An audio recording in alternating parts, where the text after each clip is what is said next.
अस्सलाम वालेकुम स्टूडेंट्स, मुझे उम्मीद है कि आप खैरियत से होंगे और अब आप 10th क्लास में हो चुके होंगे। जी स्टूडेंट्स, अब हम 10th क्लास बायोलॉजी स्टार्ट करेंगे इंशाल्लाह। इसका एक एक वर्ड, एक एक कॉन्सेप्ट हम 100% क्लियर करने की कोशिश करेंगे ताकि आपको बायोलॉजी ये याद करने में आसानी हो। आप इसको रटे ना, बल्कि आप इसको समझ के पढ़ें। ठीक हो गया। अच्छा, अब इसका हम थोड़ा सा ओवरव्यू ले लेते हैं। स्टूडेंट्स, ये वाली जो बुक है ना, इसकी बहुत अच्छी बात यह है कि इन्होंने बुक के शुरू में ही 10th क्लास बायोलॉजी के स्टार्ट में, इस सेशन के स्टार्ट में इन्होंने आपको ना पेयरिंग स्कीम बता दी है। ये बहुत अच्छी बात है। ठीक है, ये देखें, जैसा कि उन्होंने लास्ट में आपको बताया हुआ है, पेयरिंग स्कीम का उन्होंने एक स्ट्रक्चर दिया हुआ है। हम उसको थोड़ा सा डिस्कस कर लेते हैं क्योंकि हमने उसके अकॉर्डिंग ही प्रिपरेशन करनी है। ठीक है, देखें स्टूडेंट्स, जी स्टूडेंट्स, ये देखें, जैसा कि हम चैप्टर नंबर 1 स्टार्ट कर रहे हैं तो हम चैप्टर नंबर 1 का एनालिसिस करेंगे। इसमें से आपको क्या क्या आएगा। देखिए, चैप्टर नंबर 1 में से आपको एक MCQ आना है। ठीक हो गया। और आपको चैप्टर नंबर 1 में से 2 शॉर्ट क्वेश्चन आने हैं और 1 लॉन्ग क्वेश्चन आना है। ठीक हो गया। यानी कि जो क्वेश्चन नंबर 5 का क्वेश्चन नंबर 5 जो लॉन्ग क्वेश्चन होगा, इसके 2 पार्ट होंगे, ए और बी पार्ट। ए पार्ट में जो लॉन्ग क्वेश्चन होगा वो चैप्टर नंबर 1 में से आएगा। तो अब हमने जो चैप्टर नंबर 1 की प्रिपरेशन करनी है, उसमें हमने एक MCQ प्रिपेयर करना है, 2 शॉर्ट क्वेश्चन प्रिपेयर करना है और 1 लॉन्ग क्वेश्चन हमने तैयार करना है। ठीक हो गया। अब हम चैप्टर नंबर 1 स्टार्ट करते हैं। तो इसलिए अब आपने इसको जेहन में रखना है, हम इसको लॉन्ग के लिए भी प्रिपेयर कर रहे हैं। ठीक हो गया। जी स्टूडेंट्स, वो कह रहे हैं कि एवरीथिंग आवर बॉडी डज, जो कोई भी काम हमारी बॉडी करती है, कौन कौन से काम करती है, हम मूव करते हैं, इधर उधर हरकत कर रहे हैं, ठीक है, हम ग्रो कर रहे हैं, हमारी बॉडीज़ ग्रो करती रहती हैं, एंड स्टेइंग हेल्दी, और जो हमसे हमारी सेहत बरकरार रह रही है, depends on nutrients. Her cheese nutrients पे डिपेंड करती है। ठीक है, न्यूट्रेंट्स क्या हैं? आपकी ग़िज़ा जो आप खा पी रहे हैं। ठीक है, उन्हें न्यूट्रेंट्स कहते हैं। आपने 9th क्लास बायोलॉजी में हमने इसको पढ़ा था, न्यूट्रेंट्स को, अगर आप याद हो। ठीक है, न्यूट्रिशन वाले चैप्टर में। अच्छा, वो कहता है कि in order to get these nutrients, in nutrients को हासिल करने के लिए द फूड। अच्छा, अब मसला ये है कि हमारी जो खुराक होती है ना, उसमें क्या क्या न्यूट्रेंट्स होते हैं, अब हम ये देख लेते हैं। जी स्टूडेंट्स, यहाँ पे मैं आपको थोड़ा सा ओवरव्यू दूंगी। वो ये कहते हैं कि आप जो भी फूड खाते हैं ना, आप जो भी खाना खा रहे हैं, उसमें 2-3 चीज़ें हैं। या तो आप जो खाना खा रहे हैं वो कार्बोहाइड्रेट है, ये हमने बायोमोलिक्यूल वाले चैप्टर में डिटेल में पढ़ा हुआ है। ठीक है, या जो आप खाना खा रहे हैं वो प्रोटीन है। ठीक, या जो आप खाना खा रहे हैं वो क्या है? लिपिड है। ये 3 चीज़ें हमारे खाने में मौजूद होती हैं। या न्यूक्लिक एसिड है। आपको हैरानगी हो रही होगी कि न्यूक्लिक एसिड भी क्या हम अपने खाने में खाते हैं? न्यूक्लिक एसिड मतलब DNA RNA, बिल्कुल, क्यों नहीं खाते? ठीक है, DNA या RNA, ये आपके लिए बहुत हैरानगी की बात होगी क्योंकि कार्बोहाइड्रेट भी हमने पढ़ा हुआ है, प्रोटीन भी पढ़ा है कि हमें पता है कार्बोहाइड्रेट में क्या है। जो आप रोटी खा रहे हैं, जो आप दलिया वगैरह खा रहे हैं, ये सारा कार्बोहाइड्रेट है ना। प्रोटीन जो आप गोश्त खा रहे हैं, दालें खा रहे हैं, ये सारी प्रोटीन है। लिपिड जो भी आप घी वगैरह खा रहे हैं, आपका सारा सालन खाना वगैरह सारा घी में तैयार होता है, वो सारा लिपिड है। अच्छा, न्यूक्लिक एसिड DNA RNA भी हम क्या खाते हैं? बिल्कुल खाते हैं। क्यों? क्योंकि देखें, हम सब्जियाँ खा रहे हैं। सब्जियाँ क्या हैं? प्लांट्स हैं। प्लांट्स क्या होते हैं? लिविंग ऑर्गेनिज्म होते हैं, ऐसा ही है ना। और all living organism are made up of cell. वही बात, बेसिक चीज़ जो हमने बायोलॉजी में पढ़ी है कि सारे लिविंग ऑर्गेनिज्म सेल से मिलके बने होते हैं। बेशक हम हैं, बेशक प्लांट्स हैं, क्योंकि प्लांट्स भी तो लिविंग ऑर्गेनिज्म है ना, प्लांट्स भी तो ग्रो करते हैं। तो सारे लिविंग ऑर्गेनिज्म जब सेल से मिलके बने होते हैं, तो आपको पता है सेल के अंदर क्या होता है? एक सेल का क्या बेसिक स्ट्रक्चर है? सेल के अंदर न्यूक्लियस होता है, न्यूक्लियस के अंदर DNA होता है, DNA होता है, RNA होता है। ठीक है, तो ये तो इसलिए जो हम खाना खाते हैं उसमें हमारे न्यूक्लिक एसिड भी मौजूद होता है। ठीक है, ये बात आगे जाके आपको इस चैप्टर में लिखी हुई है। ये जो मैं आपको एक एक बात बता रही हूँ वो आपकी बुक में कहीं ना कहीं ज़रूर लिखी होगी। ठीक है, इसलिए आपने एक एक बात ध्यान से सुननी है। अच्छा, न्यूक्लिक एसिड DNA RNA भी आपकी खुराक में शामिल होता है जो आप खाते हैं। ये मैंने आपको बता दिया कैसे। क्यों? क्योंकि हम पौधे खा रहे हैं, प्लांट्स खाते हैं ना, सब्जियाँ प्लांट्स ही हैं। तो प्लांट्स सेल से मिलके बने हुए हैं। हम एनिमल्स खा रहे हैं। एनिमल्स कैसे खा रहे हैं? ये जो हम गोश्त वगैरह खाते हैं, एनिमल्स का ही होता है ना। तो all living organism made up of cell, plant भी सेल्स हैं, एनिमल भी सेल्स हैं। तो उन सेल्स के अंदर यकीनन DNA RNA भी होता होगा। तो अगर हम वो सेल्स खा रहे हैं तो वो DNA RNA भी हम खा रहे होंगे। तो ये DNA RNA भी हमारी खुराक का हिस्सा होते हैं। ठीक है, अब मसला ये है, अब डाइजेस्टिव सिस्टम में हम इस टॉपिक में पढ़ेंगे, इस चैप्टर में डाइजेस्टिव सिस्टम का क्या काम होता है। अब मसला ये है कि हमारा जो खुराक है ना, उसमें हम कार्बोहाइड्रेट लेते हैं, उसमें हम प्रोटीन लेते हैं, उसमें हम लिपिड लेते हैं, उसमें हम न्यूक्लिक एसिड लेते हैं। ठीक हो गया। अब ये बहुत बड़े मॉलिक्यूल्स होते हैं। आपने पढ़ा है ये जो रोटी और दलिया होते हैं ना, आपने 3 तरह के कार्बोहाइड्रेट पढ़े, अगर आपको याद हो। कौन कौन से कार्बोहाइड्रेट पढ़े थे? मेरे साथ रिवाइज करें। Monosaccharide, oligosaccharide, polysaccharide. 9th class का नॉलेज यहाँ पे आ रहा है। ठीक है, उसमें हमने पढ़ा था पॉलीसेक्राइड की एग्जाम्पल में स्टार्च होता था। ठीक हो गया, याद है आपको? पॉलीसेक्राइड की एग्जाम्पल में स्टार्च था। स्टार्च क्या था? काफ़ी ज़्यादा ग्लूकोज मॉलिक्यूल के मिलने से स्टार्च बनता है। हज़ारों ग्लूकोज मॉलिक्यूल इस तरह आपस में मिलते हैं, मिल मिल के इन्होंने स्टार्च बना देना है। ठीक, तो ये बहुत बड़ा कम्प्लेक्स मॉलिक्यूल है। देखें, आप खुद ही सोचें, इतने हज़ारों ग्लूकोज मॉलिक्यूल आपस में मिल रहे हैं, तो कितना बड़ा मॉलिक्यूल होता होगा स्टार्च का। अब इतना बड़ा मॉलिक्यूल जो है ना, ये हमारी बॉडी, इस बड़े डाइजेस्टिव सिस्टम का क्या काम है, इतने बड़े मॉलिक्यूल को छोटे छोटे मॉलिक्यूल में तोड़ना, ग्लूकोज के छोटे छोटे टुकड़े बनाना, बस डाइजेस्टिव सिस्टम का ये काम है। इसने बड़े एक मॉलिक्यूल को छोटे छोटे टुकड़ों में तोड़ना है। जिस तरह अगर स्टार्च है तो स्टार्च ग्लूकोज से सारे मिलकर बना हुआ है, तो एक एक ग्लूकोज में इसको तोड़ना, एक ग्लूकोज, दूसरा ग्लूकोज, तीसरा, चौथा, पाँचवा, एक एक ग्लूकोज के अंदर इसको तोड़ना, ठीक। क्योंकि जो एक ग्लूकोज मॉलिक्यूल, अब इसका क्या, ये ऐसा क्यों हो रहा है, क्योंकि आगे मैं आपको सारा पढ़ाऊंगी। इस चैप्टर में हमने एलिमेंट्री केनाल पढ़नी है। एलिमेंट्री केनाल क्या होती है, वो रास्ता जहाँ से आपका सारा खाना जा रहा है, ठीक है। वो रास्ता क्या क्या है, मैं अगर आपको हल्का सा ओवरव्यू दे दूँ। ये वो शख्स है जिसकी हम बात करेंगे, ठीक है। ये हम इसके एलिमेंट्री केनाल की बात कर रहे हैं। आपको पता है सबसे पहले खाना आपके माउथ से अंदर जाता है, ठीक है। माउथ से आगे ना आपके ओरल कैविटी मौजूद होती है। सारा भी हमने डिटेल में पढ़ना है। ओरल कैविटी में आपके खाना जाएगा, ओरल कैविटी से आगे भी एक जगह होती है, वहाँ पे खाना जाएगा। उसके बाद क्या होगा, ये सारा भी मैंने आपको डिटेल में पढ़ाना है, ठीक है। अब उसके बाद हमारे पास ना 2 पाइप्स होते हैं, ठीक है। खाना इस वाले पाइप में चला जाता है, क्यों चला जाता है, एक एक बात अभी हमने डिटेल में पढ़नी है, ठीक है। ये इसको फूड पाइप कहते हैं। फूड पाइप में खाना चला जाएगा। उसके बाद फूड, ये मैं आपको बुक से आपके समझा देती हूँ। बुक में उन्होंने बहुत अच्छी डायग्राम बनाई हुई है। ये देखें, ये खाना आपके माउथ से अंदर जाएगा। माउथ के बाद ओरल कैविटी है, मुंह, उसके अंदर खाना आ जाएगा। ओरल कैविटी के बाद हमारे पास एक फेरेंक्स होता है। डिटेल में पढ़ेंगे, परेशान होने की ज़रूरत नहीं है कि क्या चीज़ है, एक एक इसके बारे में चीज़ पढ़ेंगे। यहाँ से यहाँ पे खाना आ जाएगा। मैं बस अभी आपको हल्का सा ओवरव्यू दे रही हूँ। उसके बाद खाना आपका इतना लंबा सा पाइप है, इसको फूड पाइप कहते हैं।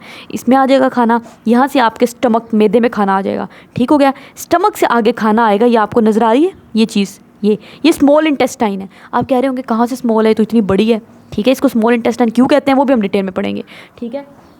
वहाँ पे खाना आ जाएगा। उसके बाद हमारे पास लार्ज इंटेस्टाइन में खाना आ जाएगा। इस तरह लार्ज इंटेस्टाइन में आ जाएगा, और लार्ज इंटेस्टाइन में जो वेस्ट मटेरियल होगा वो सारा निकल के आएगा रेक्टम में। रेक्टम से एनस से बाहर आ जाएगा। ये सारी बातें आपको नहीं लग रही होंगी, परेशान होने की ज़रूरत नहीं, एक एक चीज़ को हमने डिटेल में पढ़ना है, ठीक है। अब वो कहते हैं कि हमारे जो इतने बड़े बड़े मॉलिक्यूल हैं, कार्बोहाइड्रेट हो गया, मैंने आपको बताया, प्रोटीन हो गया, लिपिड हो गया, ठीक है। ये तीनों बहुत बड़े मॉलिक्यूल्स हैं। इन बड़े बड़े मॉलिक्यूल के हमने छोटे छोटे मॉलिक्यूल के अंदर तोड़ना है। आपको पता है, ये आप पढ़ के आए हैं, कार्बोहाइड्रेट किससे मिलकर बना हुआ है, काफ़ी ज़्यादा ग्लूकोज मॉलिक्यूल से मिलकर बना हुआ है, ऐसे ही है ना। कार्बोहाइड्रेट, ये देखिए कार्बोहाइड्रेट का कैसा स्ट्रक्चर था, ग्लूकोज मॉलिक्यूल। कार्बोहाइड्रेट में भी हम ख़ास तौर पर उन कार्बोहाइड्रेट की बात करें जो हमारे खाने में मौजूद है। हम रोटी खाते हैं, हम दलिया खाते हैं, तो इन तमाम में ना स्टार्च मौजूद होता है। और स्टार्च क्या है, एक पॉलीसेकेराइड, आपको याद हो, पॉलीसेकेराइड। और पॉलीसेकेराइड क्या होते हैं, पॉली मीन्स मैनी, मैनी, और सेकेराइड मीन शुगर। बहुत ज़्यादा शुगर मॉलिक्यूल, मतलब बहुत ज़्यादा ग्लूकोज मॉलिक्यूल से मिलके बने होते हैं, बहुत ज़्यादा। ये तो मैंने कोई कुछ बनाया, कोई हज़ारों ग्लूकोज मॉलिक्यूल होंगे जो पॉलीसेकेराइड को बना रहे होते हैं, ठीक। अब मसला ये है कि मेरे ना ये यहाँ पे ये स्मॉल इंटेस्टाइन है, मैंने अभी आपको दिखाई, ठीक है। अभी हम डिटेल में पढ़ेंगे, परेशान होने की ज़रूरत नहीं है। ये स्मॉल इंटेस्टाइन है, ठीक है। स्टमक के आगे ये सारी स्मॉल इंटेस्टाइन है। इस स्मॉल इंटेस्टाइन के अंदर जो खाना है ना, उस खाने ने यहाँ से ब्लड में जाना है। अब मसला ये है, आपकी जो ये इस पूरे को एलिमेंट्री केनाल कहते हैं, जहाँ से खाना गुजर के जा रहा है। जो मैंने अभी आपको सारा रास्ता बताया ना, इस सारे रास्ते को एलिमेंट्री केनाल कहते हैं। इस एलिमेंट्री केनाल में से खाने ने गुजर के जाना है। अब जब खाना यहाँ पे आ जाता है ना स्मॉल इंटेस्टाइन में, हल्का सा ओवरव्यू आपको दे रही हूँ, तो स्मॉल इंटेस्टाइन की वॉल के अंदर सेल्स होते हैं, ठीक है। आपकी सारी बॉडी सेल से मिलकर बनी हुई है, इसमें कोई अजीब बात तो नहीं है, ठीक है। स्मॉल इंटेस्टाइन की जो वॉल होती है वो कैसी होती है, मेरा आपको समझाने का मकसद ये है कि हम बड़े बड़े मॉलिक्यूल को छोटे छोटे मॉलिक्यूल में तो क्यों तोड़ रहे हैं। मेरा पूरे डाइजेस्टिव सिस्टम का यही मकसद है। क्या मकसद है कि वो जो स्टार्च है, वो जो इतना बड़ा ग्लूकोज का मॉलिक्यूल है, इतना बड़ा, कितने हज़ारों ग्लूकोज मॉलिक्यूल पे जो मुश्तमिल है, मैं उसको एक एक ग्लूकोज मॉलिक्यूल में क्यों तोड़ूं भाई, क्या ज़रूरत पेश आ गई कि उसको एक एक ग्लूकोज मॉलिक्यूल में तोड़ा जा रहा है। इसी तरीके से प्रोटीन है, प्रोटीन आपने पढ़ा कैसे बनती है, प्रोटीन काफ़ी ज़्यादा अमाइनो एसिड के मिलने से बनती है। ऐसे ही होता है ना, हज़ारों अमाइनो एसिड आपस में तस्बीह के दानों की तरह आपस में मिल के प्रोटीन बना रहे होते हैं। तो जो मैं गोश्त खाती हूँ, ठीक है, जो मैं दालें खाती हूँ, वो भी सारी प्रोटीन्स है। प्रोटीन्स का मतलब है वो भी इन हज़ारों अमाइनो एसिड पे मुश्तमिल है। लेकिन इतने ज़्यादा जो अमाइनो एसिड की चेन है ना, ये एब्जॉर्ब नहीं हो सकती। एब्जॉर्ब होने का क्या मतलब है, इसी तरीके से लिपिड की बात कर लें, लिपिड में फैटी एसिड है, ये ग्लिस्ट्रोल है, आपको पता है ना, ग्लिस्ट्रोल और 3 फैटी एसिड है।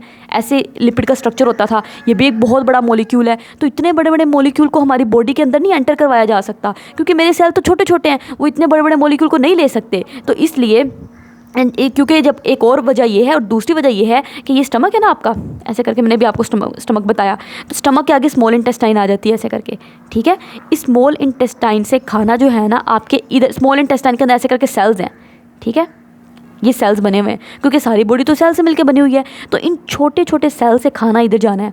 ठीक, आप खुद ही सोचें, इतने बड़े बड़े अगर मॉलिक्यूल होंगे, इतने बड़े प्रोटीन का मॉलिक्यूल जो इतने हज़ारों अमीनो एसिड पे मुश्तमिल है, क्या वो प्रोटीन का मॉलिक्यूल इस छोटे से सेल को क्रॉस कर लेगा? नहीं करेगा। इसी तरीके से स्टार्च है, ठीक है, स्टार्च हज़ारों ग्लूकोज मॉलिक्यूल पे मुश्तमिल है और मेरे खाने में है भी स्टार्च, तो वो भी यहीं पे पड़ा रहता, उसने भी इन छोटे छोटे सेल्स को क्रॉस नहीं करना। हमें क्या करना है, खाने को, ये जो छोटे छोटे से सेल हैं, इन सेल से मूव करवा के खाने को ना हमने ब्लड में डालना है। आगे इधर ब्लड मौजूद होता है, ठीक हो गया, मैं आपको हल्का हल्का ओवरव्यू दे रही हूँ। ठीक, खाने को हमने ब्लड में डालना है, तो नहीं खाना ब्लड में जा सकता था अगर इतने बड़े बड़े मॉलिक्यूल होते। तो ये काम अब डाइजेस्टिव सिस्टम करेगा। क्या काम करेगा? इतने बड़े बड़े मॉलिक्यूल को छोटे छोटे मॉलिक्यूल में तोड़ेगा, इसको छोटे छोटे मॉलिक्यूल में तोड़ेगा। ठीक हो गया। तो जब एक एक अमाइनो एसिड होगा, एक एक ग्लूकोज का मॉलिक्यूल होगा, इसी तरीके से इसको भी छोटे छोटे टुकड़ों में तोड़ देगा। ठीक है, फैटी एसिड सारे अलग हो जाएंगे और ग्लिस्ट्रोल का मॉलिक्यूल अलग हो जाएगा। तो जब फैटी एसिड और ग्लिस्ट्रोल सारे छोटे छोटे मॉलिक्यूल यहाँ पे पड़े होंगे ना, तो ये छोटे छोटे मॉलिक्यूल आराम से यहाँ से छोटे छोटे सेल्स में से गुजर जाएंगे और वो ब्लड में शामिल हो जाएंगे। तो इस तरीके से छोटे छोटे इसलिए डाइजेस्टिव सिस्टम बनाया गया। डाइजेस्टिव सिस्टम को अल्लाह ताला ने क्यों बनाया, देखिए कितने खूबसूरत सिस्टम है। ये भी हम सारे डिटेल में पढ़ेंगे तो आपको समझ आएगा कि ह्यूमन फिजियोलॉजी कितनी खूबसूरत है। ठीक है, ह्यूमन कितने फिजियोलॉजी आपको पता है ना क्या होती है? Function of different body part. तो हम ये ह्यूमन फिजियोलॉजी पढ़ रहे हैं, डिफरेंट फंक्शन, बॉडी के डिफरेंट पार्ट्स जो है ना उनके फंक्शन पढ़ने लगे हैं, कोई पार्ट कैसे काम करता है। ठीक हो गया। तो ये फिर वो छोटे छोटे मॉलिक्यूल इन सेल से मूव करके आराम से ब्लड में आ जाएंगे और जब ये एक बार ब्लड में आ जाएंगे तो अब आपका ग्लूकोज भी ब्लड के अंदर है, आपका अमाइनो एसिड भी ब्लड के अंदर है, आपका फैटी एसिड और ग्लिस्ट्रोल भी ब्लड के अंदर है। अब ये सारे छोटे छोटे मॉलिक्यूल आपके सेल के पास चले जाएंगे और जो आपके सारे बॉडी के सेल्स बैठे हुए हैं, ब्रेन के सेल मेरा हो गया, मेरा मसल सेल हो गया, वो उन मॉलिक्यूल को इस्तेमाल कर लेगा। और ये बात आपने पढ़ी हुई है 9th क्लास में, सेलुलर रेस्पिरेशन का प्रोसेस पढ़ा ना आपने, उसमें ग्लूकोज मॉलिक्यूल सेल ले लेता है और उस ग्लूकोज मॉलिक्यूल को ऑक्सीजन की मौजूदगी में तोड़ता है और ATP बना लेता है और उस ATP को फिर सेल ने काम करना होता है अपने मुख्तलिफ काम करने के लिए। जैसा कि अगर ये ब्रेन सेल है तो ये सोचने का काम करेगा, अगर ये मसल सेल है तो ये कॉन्ट्रैक्ट करने का काम करेगा। इसी तरीके से अगर ये लिवर का सेल है तो ये अपना जो लिवर ने बनाना होता है वो बनाएगा। स्टमक का सेल है तो स्टमक में जो काम करना होता है वो काम करेगा। एनर्जी मिलेगी तो काम करेगा ना, एनर्जी के बगैर कोई चीज़ काम नहीं कर सकती। तो ये इसका सारा ओवरव्यू है, सारा बुक में इसमें यही लिखा हुआ है। भी मैंने सारा अपने आप से आपको कुछ नहीं बताया, सब कुछ यही लिखा हुआ है। अब हम इसको डिटेल में पढ़ लेते हैं। क्या बुक में भी यही बात लिखी हुई है? जी स्टूडेंट, वो कहते हैं कि देखें, वो कहता है कि in order to get these nutrients, in nutrients को लेने के लिए, ये कौन से न्यूट्रंट्स? यही आपका ग्लूकोज, आपका अमाइनो एसिड, आपका फैटी एसिड और ग्लिस्ट्रोल। कार्बोहाइड्रेट से क्या बनेगा? इससे नज़र नहीं आता, स्टूडेंट्स कह रहे होते हैं हम इससे बात करते हैं। ये देखिए स्टूडेंट्स, आपको पता कार्बोहाइड्रेट से आपको कौन सा न्यूट्रंट मिलेगा? ग्लूकोज मिलेगा। ठीक हो गया। और इसी तरीके से प्रोटीन से आपको क्या मिलेगा? अमाइनो एसिड मिलेगा।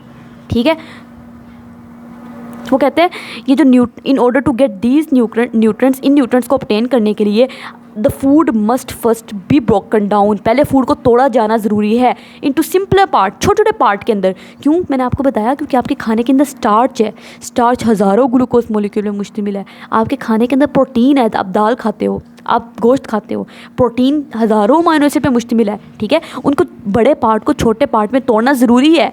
क्यों?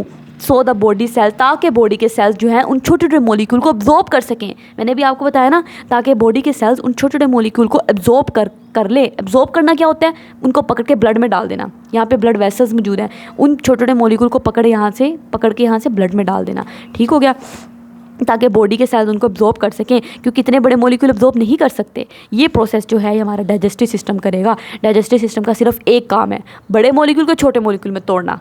क्या? कौन से बड़े मॉलिक्यूल को छोटे मॉलिक्यूल में तोड़ना? जी स्टूडेंट्स, जैसा कि देखें स्टार्च का मॉलिक्यूल है, ये बहुत बड़ा मॉलिक्यूल है स्टार्च का, हज़ारों ग्लूकोज मॉलिक्यूल पे मुश्तमिल है। इसको छोटे छोटे ग्लूकोज मॉलिक्यूल के अंदर तोड़ना। ठीक है, ये डाइजेस्टिव सिस्टम ने काम करना है। इसी तरीके से प्रोटीन, इतना बड़ा मॉलिक्यूल है, देखें कितने हज़ारों अमाइनो एसिड पे मुश्तमिल है। अमाइनो एसिड, ठीक है, उनको एक एक अमाइनो एसिड के अंदर तोड़ना, ये डाइजेस्टिव सिस्टम का काम है। ठीक है, इसी तरीके से लिपिड का मॉलिक्यूल है, जिसमें ये ग्लिस्ट्रोल है, ये फैटी एसिड है, इनको लहदा सारे एक एक मॉलिक्यूल के अंदर तोड़ना, छोटे छोटे फैटी एसिड में तोड़ना, छोटे छोटे मॉलिक्यूल के अंदर तोड़ना। बस ये काम है डाइजेस्टिव सिस्टम का, बड़े मॉलिक्यूल के को छोटे मॉलिक्यूल में तोड़ना। तो ये वो काम कह रहा है कि डाइजेस्टिव सिस्टम ने करना है। ठीक है, यही बात उन्होंने लिखी हुई है। इस चैप्टर में वो कहता है कि हम देखेंगे डाइजेस्टिव सिस्टम कैसे काम करता है, कैसे फूड को छोटे छोटे मॉलिक्यूल में तोड़ता है जो कि आपके यूजेबल न्यूट्रिएंट्स हैं। अब वो यूजेबल हैं, यूजेबल का क्या मतलब है, अब वो सेल इस्तेमाल करेंगे, क्योंकि बड़े मॉलिक्यूल होते हैं तो सेल इस्तेमाल ना कर पाता, तो वो तो हमारे किसी काम के नहीं थे, ठीक है। तो इसलिए बड़े मॉलिक्यूल को छोटे मॉलिक्यूल में तोड़ने का काम डाइजेस्टिव सिस्टम का है। पहले हम वो कहते हैं न्यूट्रिशन के बारे में पढ़ेंगे। न्यूट्रिशन क्या है? वो कहता है आपको लगता है कि न्यूट्रिशन बस क्या है कि खाना खा लेना, आपको लगता होगा न्यूट्रिशन है बस मैंने खाना खा लिया न्यूट्रिशन है। ये न्यूट्रिशन नहीं है। न्यूट्रिशन में 5 स्टेप्स आते हैं, 1 2 3 4 5, ठीक है। ये आपने अच्छे से याद करने हैं, इंपॉर्टेंट लॉन्ग क्वेश्चन है, वो आपसे पूछ सकते हैं न्यूट्रिशन के स्टेप्स क्या हैं, ठीक है। पहले हम पढ़ लें न्यूट्रिशन क्या है। वो प्रोसेस है जिसमें ऑर्गेनिज्म, लिविंग ऑर्गेनिज्म जो होते हैं वो न्यूट्रिएंट्स को लेते हैं और फिर उनको इस्तेमाल करते हैं। मतलब आपने न्यूट्रिएंट्स को मुंह में, आपने खाना मुंह में डाला, खाया, फिर आपने उसको मज़ीद इस्तेमाल करना है खाने को, उन न्यूट्रिएंट्स को, वो जो कार्बोहाइड्रेट है, वो जो प्रोटीन है, वो जो लिपिड्स है, उनको मज़ीद आपने इस्तेमाल करना है। वो हम सारे स्टेप पढ़ेंगे न्यूट्रिशन के, ठीक है।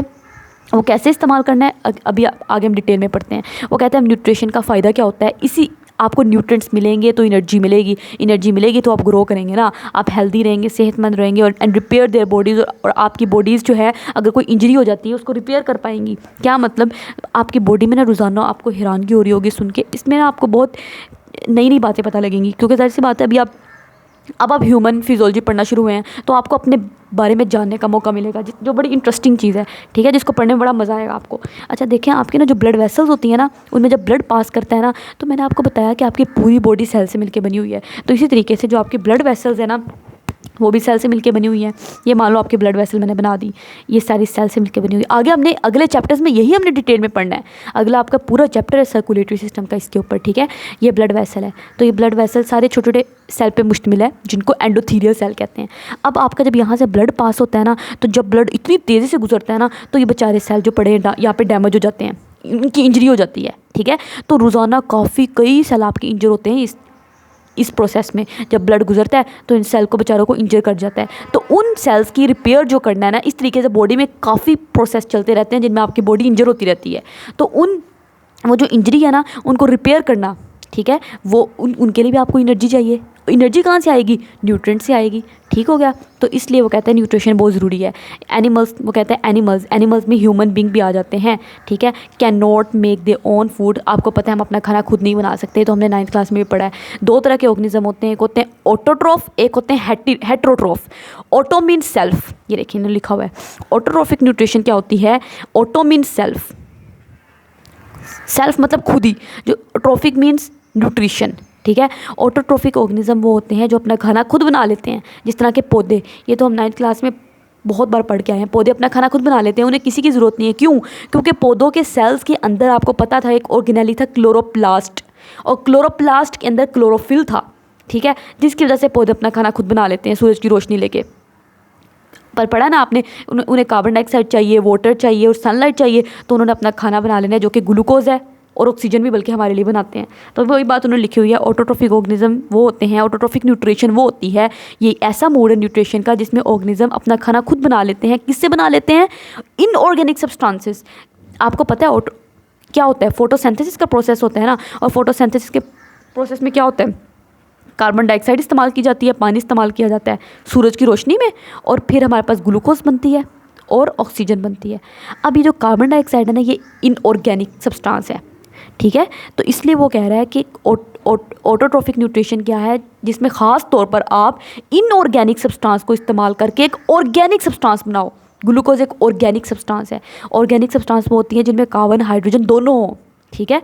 इनऑर्गेनिक वो होती है जिनमें कार्बन और हाइड्रोजन दोनों ना हो, अगरचे कार्बन है लेकिन हाइड्रोजन नहीं है ना, तो इसलिए एक इनऑर्गेनिक सब्सटेंस है ये।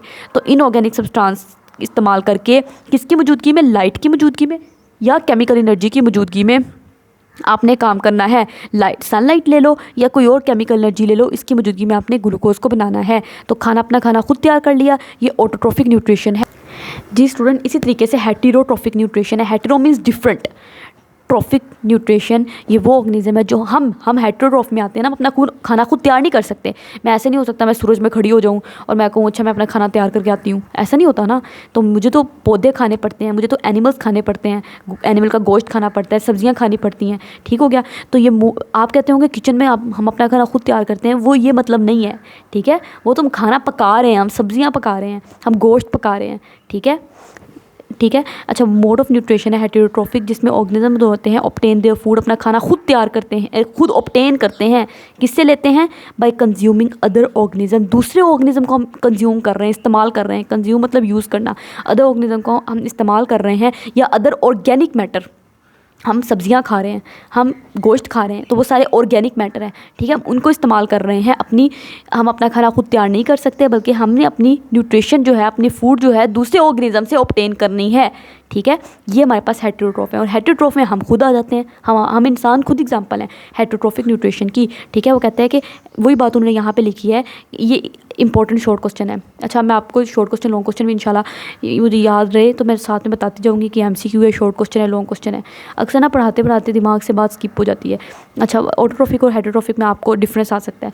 अच्छा, जब भी डिफरेंस आए ना तो आपने हमेशा लाइन लगा के डिफरेंस लिखना है, मतलब आपने एक लाइन लगानी है और यहाँ पे लिखना है ऑटोट्रॉफ और यहाँ पे लिखना है हेटेरोट्रॉफ।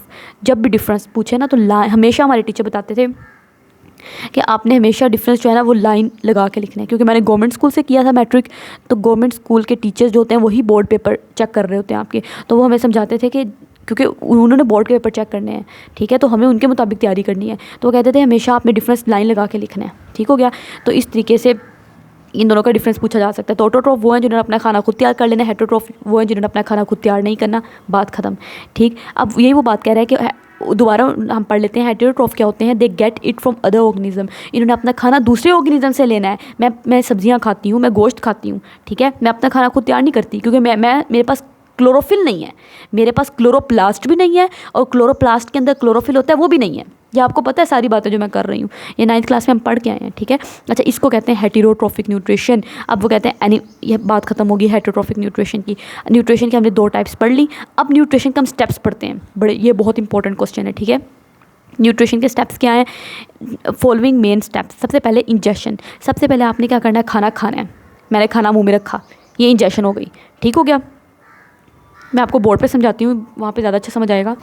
जी स्टूडेंट, सबसे पहले हम क्या करेंगे? खाने को मुंह में रखेंगे। ये जो मैंने खाने को मुंह में रखा ना, कोई सेब खाया आपने, कोई रोटी खाई, कोई कुछ भी खाया, आपने ये जो फूड को मुंह में रखा है ना, इस प्रोसेस को कहेंगे इंजेशन। इंजेशन क्या है? फूड को मुँह में रखना, ठीक है, खाने को मुंह में लेकर जाना, तो ये इंजेशन होता है। सबसे पहले आप ऐसे ही करते हैं ना, कोई भी खाना खाएंगे तो पहले उसको मुँह में रखेंगे, तो दैट इज़ इंजेशन। इंजेशन क्या है? टेकिंग इन फूड, खाने को मुँह में रखना फूड को, या अगर कोई लिक्विड चीज़ है तो उसको ड्रिंक करना थ्रू द माउथ, मुंह से किसी भी कोई सॉलिड चीज़ है, कोई फूड है, उसको मुंह में रखना, या कोई भी आपने लिक्विड चीज़ लेनी है, कोई दूध पीना है, कोई पानी पीना है, कोई भी चीज़, उसको आपने माउथ में प्लेस किया, मतलब किसी भी चीज़ को आपने मुंह में रखा ना, taking in of that food, इसको कहते हैं इंजेशन। वो खाना मुंह में रखना। खाने के बाद अब मैंने खाना खा लिया, मान लो मैंने रोटी खा ली, रोटी मेरी स्टार्च थी, ठीक है, तो अब वो जो स्टार्च है, मैंने आपको बताया बहुत बड़े ग्लूकोज के मॉलिक्यूल्स हैं, कोई हज़ारों ग्लूकोज मॉलिक्यूल मिलके स्टार्च बना रहे होंगे, क्योंकि स्टार्च एक पॉलीसेकेराइड है। अब उन ग्लूकोज मॉलिक्यूल को छोटे छोटे टुकड़ों में तोड़ना है, ऐसे ही होगा ना, तो ये काम अब शुरू हो जाएगा। इसको कहते हैं डाइजेशन। पहला प्रोसेस इंजेशन, अगला डाइजेशन। डाइजेशन में क्या है? वो जो मैंने रोटी खाई है उसके इतने बड़े बड़े मॉलिक्यूल हैं, उन बड़े बड़े मॉलिक्यूल को छोटे छोटे मॉलिक्यूल में तोड़ना है, उसको डाइजेशन कहेंगे। अब वो काम आपकी मुंह के पीछे खाली जगह होती है, आप देखें, आप जहाँ पे आपकी ज़ुबान पड़ी हुई है, जहाँ पे आपके दांत हैं, ये सारी खाली जगह है ना, इसको कहते हैं ओरल कैविटी, ठीक है। ओरल कैविटी जो होती है उसके अंदर ये डाइजेशन का काम थोड़ा सा होता है। थोड़ा सा क्या मतलब कि वो जो स्टार्च का इतना बड़ा मॉलिक्यूल है ना, हज़ारों ग्लूकोज पे मुश्तमिल है, अब वो एकदम तो ही एक मतलब जिस तरह मैं आपको समझाऊँ, ये अगर स्टार्च का मॉलिक्यूल है, ये अगर स्टार्च का मॉलिक्यूल है, हज़ारों ग्लूकोज मॉलिक्यूल में मुश्तमिल है, अब एकदम तो पॉसिबल नहीं है ना, हज़ारों मतलब मैं तो कुछ ही बना पा रही हूँ ना, एक एकदम तो पॉसिबल नहीं है ना कि एक ही रिएक्शन में इसको एक एक ग्लूकोज मॉलिक्यूल में तोड़ा जाए, ऐसा नहीं होता ना। तो पहले इसको छोटी सी इतनी सी चेन में पहले इसको तोड़ा जाएगा, इतनी सी चेन में तोड़ा जाएगा, इतनी सी चेन में तोड़ा जाएगा, मतलब छोटी छोटी चेन पहले बनेगी, ठीक है। तो ये थोड़ा सा काम ओरल कैविटी में हो जाएगा। ओरल कैविटी मतलब माउथ में, पहले माउथ में बड़े मॉलिक्यूल को छोटे मॉलिक्यूल में तोड़ा जाएगा। अब वो भी छोटा मॉलिक्यूल अभी भी मुकम्मल तौर पर नहीं टूटा, अभी भी उसमें काफ़ी ज़्यादा ग्लूकोज मॉलिक्यूल है, इसको मज़ीद तोड़ना है छोटे छोटे पीसीज में। तो वो मज़ीद काम फिर आगे आगे जारी रहेगा, मतलब थोड़ा सा मॉलिक्यूल को यहाँ हमने तोड़ दिया, फिर थोड़ा सा आगे जाके यहाँ मॉलिक्यूल को तोड़ देंगे, थोड़ा सा मॉलिक्यूल जो बाकी सारा रह जाएगा ना मॉलिक्यूल, फिर स्मॉल इंटेस्टाइन जो होती है ना स्टमक के बाद, ये स्मॉल इंटेस्टाइन है, वहाँ पे मॉलिक्यूल को तोड़ा जाएगा। यहाँ पे मॉलिक्यूल्स जो होंगे बिल्कुल छोटे टुकड़ों में टूट चुके हैं, कार्बोहाइड्रेट से बिल्कुल ग्लूकोज के मॉलिक्यूल बन चुके हैं, प्रोटीन से बिल्कुल अमाइनो एसिड के मॉलिक्यूल बन चुके हैं, हम यही चाह रहे थे ना। तो अब वो मॉलिक्यूल हमारे पास बन गए जिसको डाइजेशन का प्रोसेस कहते हैं। तो वही बात उन्होंने लिखी है, न्यूट्रिशन का दूसरा स्टेप है डाइजेशन। डाइजेशन में आपने क्या करना है, ब्रेकिंग डाउन फूड के बड़े बड़े मॉलिक्यूल को आपने स्मॉलर पार्ट छोटे टुकड़ों में तोड़ना है। क्यों? So that the body can absorb, ताकि बॉडी उन छोटे छोटे मॉलिक्यूल को एब्जॉर्ब कर सके।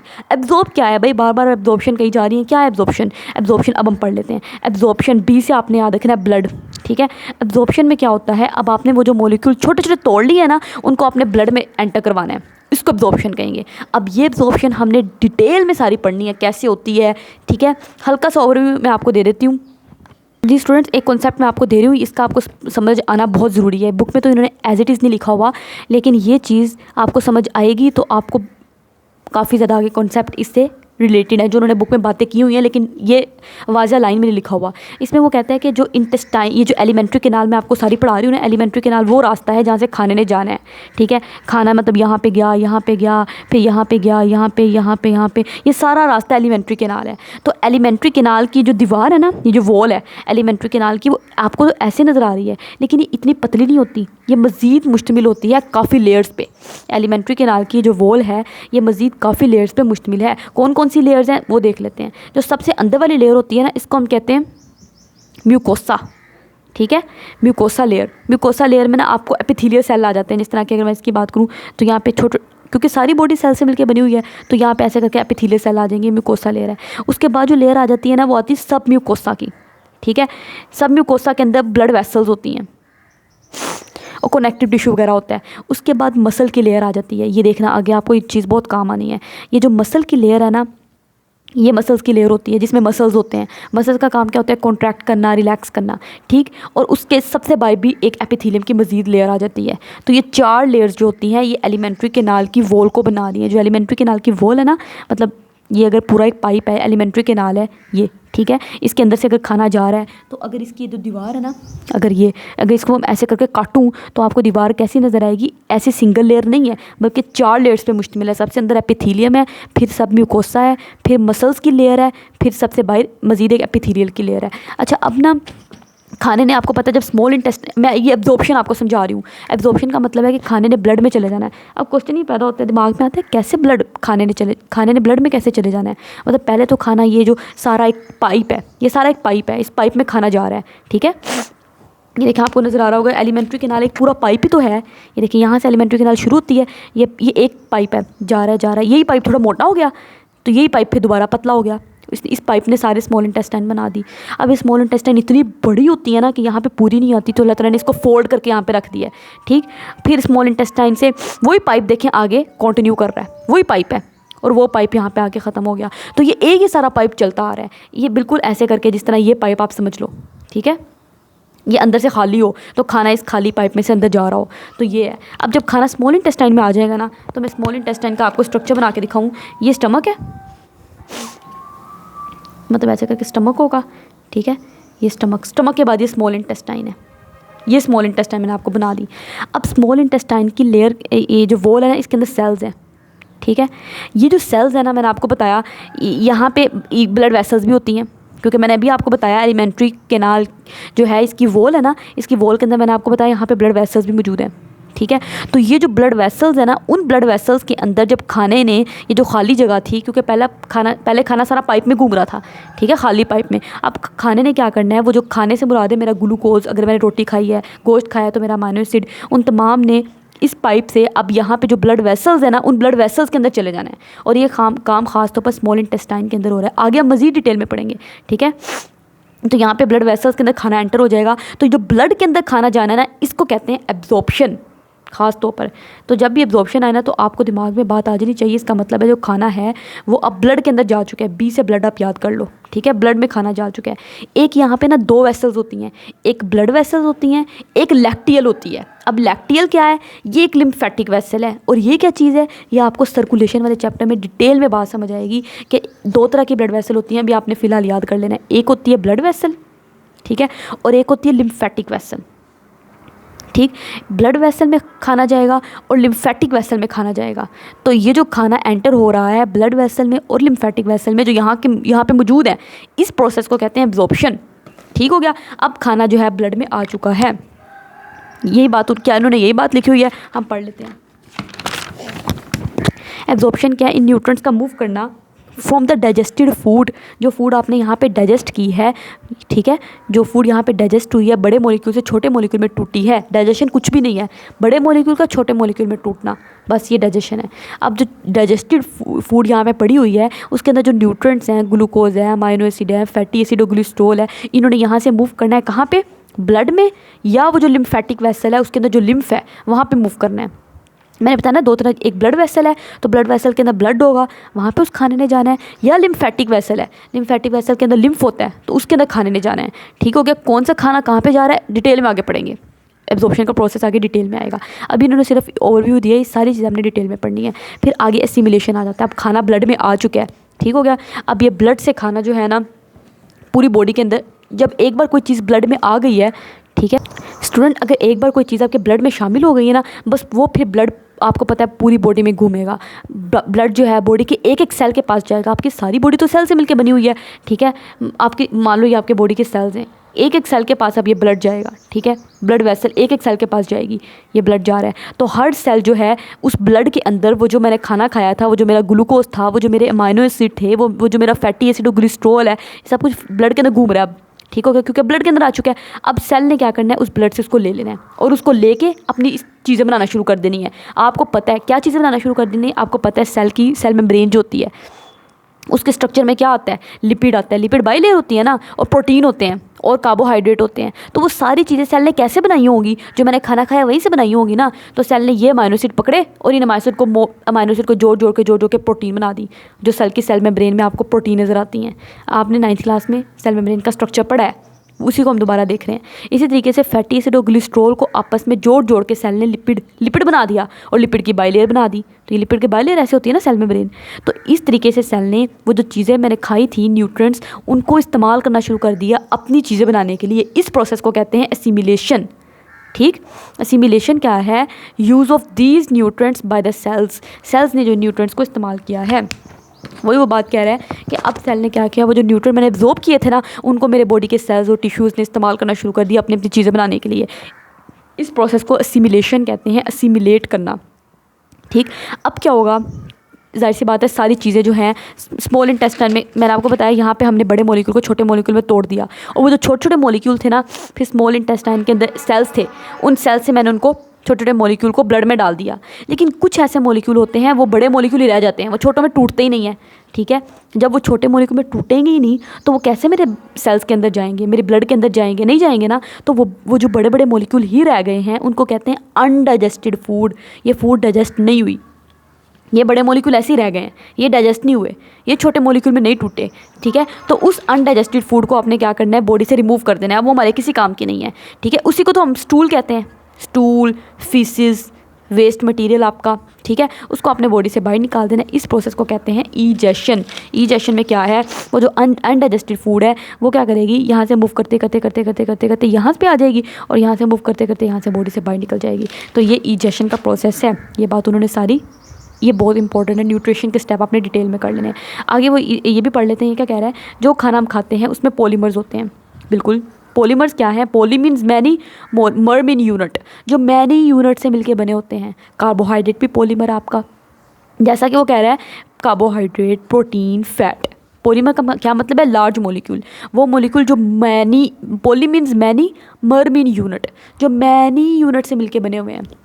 आपको पता है कार्बोहाइड्रेट हज़ारों ग्लूकोज मॉलिक्यूल से मिलके बना है, प्रोटीन हज़ारों अमाइनो एसिड से मिलके बनी है, फैट कितना बड़ा मॉलिक्यूल होता है फैटी एसिड, और फिर एक ग्लिस्ट्रॉल का मॉलिक्यूल होता है, 3 फैटी एसिड के मॉलिक्यूल होते हैं, ऐसे ही होता है ना। तो ये तीनों पॉलीमर्स हैं। वही बात उसने दोबारा बता दी जो मैंने आपको पहले ही बता दी है। वो कहता है अगर इतने बड़े बड़े मॉलिक्यूल होते हैं ना तो ये मॉलिक्यूल आपके सेल मेम्ब्रेन में से पास नहीं कर सकते थे। वही बात जो मैंने आपको समझाई कि आपकी जो स्मॉल इंटेस्टाइन होती है, अगर मैं दोबारा बता दूँ वही बात, सेम कोई कॉन्सेप्ट है, मैंने आपको पहले दे दिया है। ये आपका स्टमक था, स्टमक के बाद स्मॉल इंटेस्टाइन है सारी, ठीक है। तो ये स्मॉल इंटेस्टाइन के अंदर छोटे छोटे सेल्स हैं। इतने बड़े बड़े मॉलिक्यूल अगर होते वो इन सेल से गुजर ना सकते, जब वो सेल से नहीं गुजर सकते थे, ठीक है। वही बात उसने कही है, they can not pass through the cell membrane. ये इतने बड़े बड़े मॉलिक्यूल इस सेल मेम्ब्रेन में से नहीं गुजर सकते थे, ठीक है। तो इसलिए इन मॉलिक्यूल्स को, इन बड़े बड़े पॉलीमर्स को मस्ट बी ब्रोकन डाउन, ज़रूरी है कि तोड़ा जाए छोटे छोटे मॉलिक्यूल्स के अंदर। छोटे छोटे मॉलिक्यूल जो होंगे ना वो सोल्यूबल होंगे, वो आराम से उन सेल के अंदर चले जाएंगे। छोटे छोटे मॉलिक्यूल इन सेल्स की, ये जो सेल्स की सेल मेम्ब्रेन है ना, इनमें आराम से गुजर के अंदर चले जाएंगे। अच्छा, और इन छोटे छोटे मॉलिक्यूल में किन में तोड़ा जाएगा? ग्लूकोज के अंदर तोड़ा जाएगा, जिसको शुगर कहते हैं। प्रोटीन जो है इसको अमाइनो एसिड में तोड़ा जाएगा, और फैट को हम फैटी एसिड में तोड़ेंगे। तो ये जो प्रोसेस होता है इसको डाइजेशन कहते हैं। डाइजेशन क्या है? ये आपने इसकी डेफिनेशन इस तरह करनी है कि आपने यहाँ से ही इसकी डेफिनेशन लिख देनी है डाइजेशन की, ठीक हो गया। अब इस प्रोसेस को हम डाइजेशन कहते हैं। क्या है डाइजेशन? बड़े बड़े मॉलिक्यूल को छोटे छोटे मॉलिक्यूल में तोड़ना। वो कोई भी मॉलिक्यूल है, कार्बोहाइड्रेट का है, प्रोटीन का है, लिपिड का है, वो फ़र्क नहीं पड़ता, बस बड़े मॉलिक्यूल को छोटे मॉलिक्यूल में तोड़ना। क्यों तोड़ना है? क्योंकि वही मॉलिक्यूल बाद में आपके सेल्स के अंदर एंटर कर सकते हैं, और यहाँ से फिर आगे ब्लड वेसल्स हैं, उन ब्लड वेसल्स के अंदर जा सकते हैं। ये मेरा सारा मकसद है, ठीक है। अभी जो स्मॉल मॉलिक्यूल हैं कैन एंटर सेल्स, अब ये मेरे सेल में एंटर कर जाएंगे। तो ये बात उन्होंने बार बार डिटेल में लिखी हुई है। वही बात जो मैंने आपको पहले समझा दी थी। इस तरीके से अब हम अगला लेक्चर जो है ह्यूमन डाइजेस्टिव सिस्टम का डिटेल में करेंगे। उम्मीद है कि आपको अच्छे से समझ आ रही होगी। इंशाल्लाह हम इस तरीके से बायोलॉजी को लेके कंटिन्यू करेंगे। काइंडली आप हमारे चैनल को सब्सक्राइब कर दें, अपने फ्रेंड के साथ शेयर करें, लाइक करें। अल्लाह हाफिज़।